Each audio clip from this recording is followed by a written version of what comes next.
రానున్న Kubera king Nagarjuna, Tamil star Dhanush, Rashmika మందన్నల pan India movie Sekhar Kammula Kubera Amigos Creations private లిమిటెడ్తో కలిసి ఎస్వీసీఎల్ఎల్పీపై సునీల్ నారంగ్, పుస్కూర్ రామ్ మోహన్ రావు ఈ చిత్రాన్ని నిర్మిస్తున్నారు.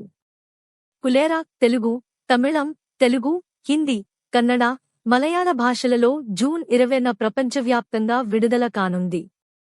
ఈ సందర్భంగా ఈ చిత్రంలోని పీపీ డూమ్ దుమ్ పాటని ముంబైలో లాంచ్ చేశారు.